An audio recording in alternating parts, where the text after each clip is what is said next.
ভালো হবে না, শরীরের জন্য ক্ষতিকর। আজকে আমাদের বাচ্চা বিরিয়ানির দোকানের হাঁড়ি কলাই করা হবে। হাঁড়ি কলাই করবি তাই তো? যেটা 15 দিন থেকে 1 মাস অন্তর অন্তর করা উচিত। কারণ আমাদের এগুলো সব তামার হাঁড়ি হয় তো। তামার হাঁড়ি অনেক দোকানে দেখা যায় কি তামার হাঁড়ি বা ডেক ইউজ করে, তারা ঠিকঠাক করে কলাই বা হাঁড়ির যে কলাইটা মেনটেন হয় না, পেরে ওঠে না।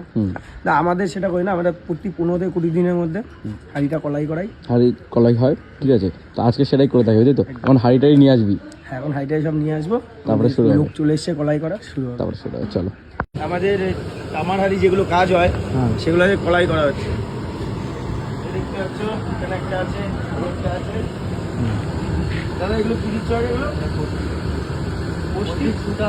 Caustic soda. এটা আরও হাঁড়ি আমাদের রেস্টুরেন্টে আছে, ওগুলো আনতে গেছে, ওটা নিয়ে এসে একবারে করবে। তো বিরিয়ানির ব্যবসায় একটা জিনিস কি মনে রাখতে হয়, হাইজিনটা।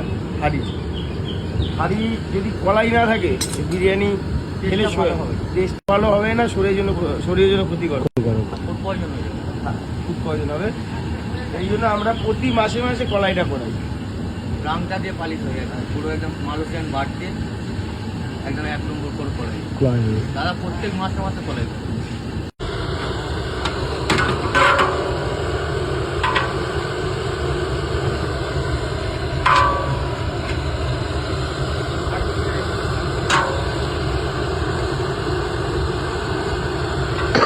এটাতে পুরো ক্লিন হয়ে যায়, এটা ক্লিন হয়ে গেলে তারপরে কলাইটা দিই, পুরো যত কালি ময়লা যা আছে সব উঠে যাবে।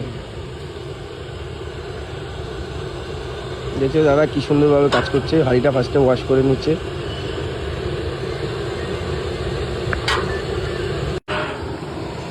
আগের মতো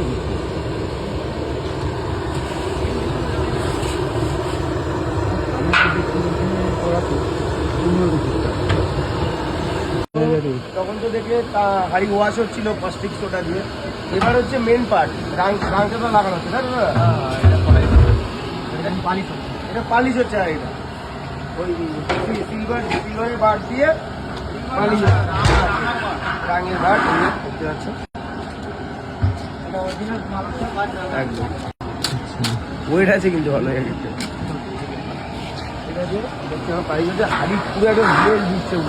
তামা অনেক পুরনোই হয়, সেটা ফ্যাক্ট। হাঁড়ি কলাইটা যদি টাইম মতো করা হয় হাঁড়ি একদম পুরো নতুন মতো থাকে, আর বিরিয়ানি কোয়ালিটিটা ভালো আসে। এবং যারা বিরিয়ানি দোকানদার তাদের কি হয়, তামার হাঁড়ির তলা ধরে যায়, হাঁড়ি কলাই না থাকলে তলা তো ধরবে। এই জন্য আমাদের প্রতি মাসে মাসে হাঁড়িটা কলাই করা হয়।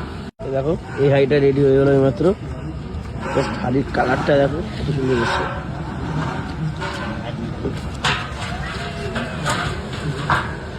কত সুন্দর লাগছে দেখতে।